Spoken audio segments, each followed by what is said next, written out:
Hello, আসসালামু আলাইকুম। আমার সুন্দর জীবনে সবাইকে ওয়েলকাম। আজকে নিয়ে আসলাম তোমাদের জন্য আরেকটা মিনি ব্লগ। আলহামদুলিল্লাহ আমার একজন বড় ভাইয়া আমার জন্য আম নিয়ে এসেছিলেন। আমি আসলে আম খুবই পছন্দ করি। তবে আমি শুধুমাত্র এই আমগুলোই খাই। আলহামদুলিল্লাহ সকালটা শুরু হয়ে গেল প্রতিদিনের মতোই ১ কাপ কফি দিয়ে। এরপর চলে গিয়েছিলাম দেখো কাদের সাথে দেখা করতে। হেই দেখো আমার দুষ্টু পাখিগুলো সব চলে এসেছে। বড় নানু যেহেতু অনেক অসুস্থ ছিল, আলহামদুলিল্লাহ এখন সুস্থ আছেন। তো নানুকে দেখতেই আমরা গিয়েছিলাম। আর আমার দুষ্টু পাখিগুলোও এসেছিল।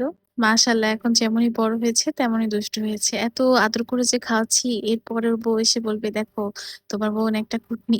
আর এই মোমেন্টটা আমি লুকিয়ে ক্যাপচার করেছি। যেহেতু আমরা সেভাবে নানুভাবে আদরটা পাইনি। তো এটা আমার জন্য খুবই স্পেশাল একটা মোমেন্ট। ওদের জন্যও সেরকম।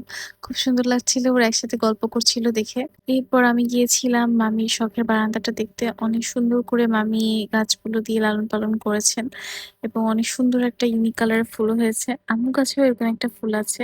আসলে শখের বাগান দেখতে অনেক সুন্দরই লাগে। তারপর দেখলাম আম্মু আমার জন্য অনেক কিছু পাঠিয়েছে, মামিও পাঠিয়েছে রান্না করে আবার সাথে আমও ছিল। এরপর শুরু হলো আমার সারা সপ্তাহের রান্নাবান্না।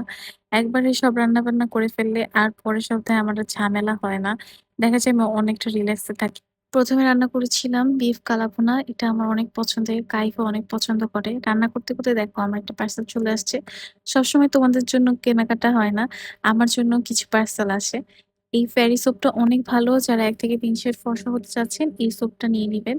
সাথে কিউট ফ্লাওয়ার্স ১ লিটার এই পানির বোতলটা খুবই সুন্দর এবং এটার সাথে ২ টা সিস্টেমেও তুমি ইউজ করতে পারবা। এটা তুমি স্ট্র দিয়েও খেতে পারবা। প্লাস তুমি পানির মুখও আটকাতে পারবা।